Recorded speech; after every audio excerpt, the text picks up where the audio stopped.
She was 18 years old, fresh out of high school, smart, confident, and excited about what came next.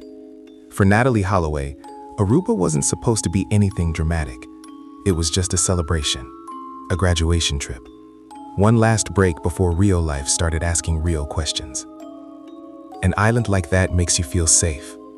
Sun all day, music all night, crowded clubs full of people who look like they're there for the same reasons you are.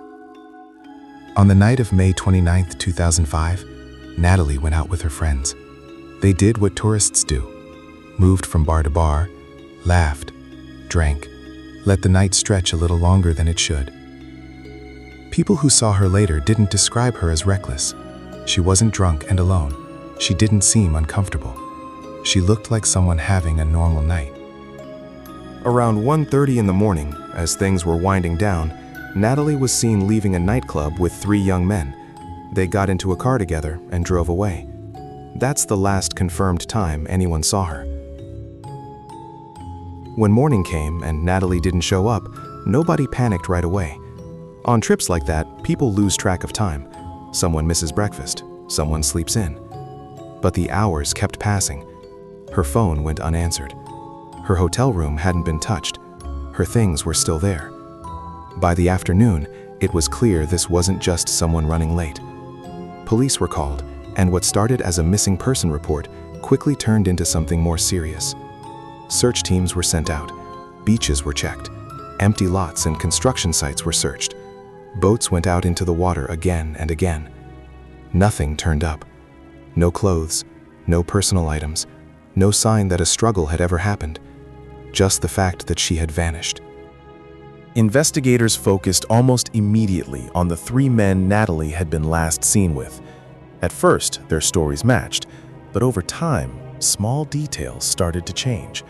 Where they dropped her off, when they said it happened, what order things took place in. 2 of the men were questioned and released. There was no evidence tying them to a crime. The third one stayed in the spotlight. His name was Joran van der Sloot. He spoke to police, he spoke to the media. He seemed calm, almost too calm.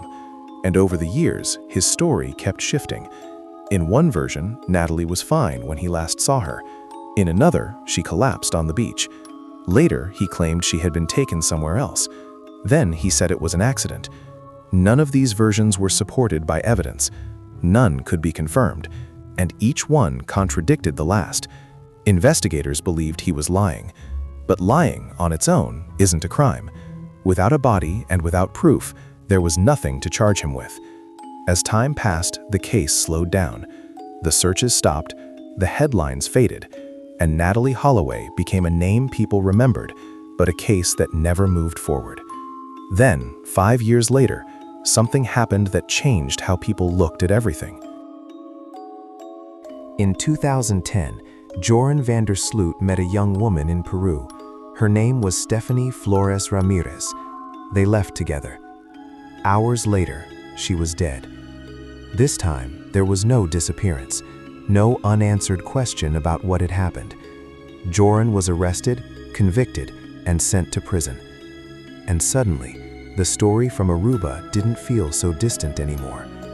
The same man, the same pattern, the same cold distance. Still, despite everything, Natalie Holloway's case remains officially unsolved. No remains have ever been found. No one has ever been charged. All that exists is a timeline full of gaps, a night that never fully explained itself, and a family left without answers. That's what makes this case unsettling. Natalie didn't disappear in some dangerous place. She didn't leave alone. She didn't think she was taking a risk. She trusted the moment. She trusted the setting. She trusted that nothing bad would happen, because nothing bad ever had before. And sometimes that's the mistake. Not every crime ends with justice. Some end with silence. And that silence has been there ever since.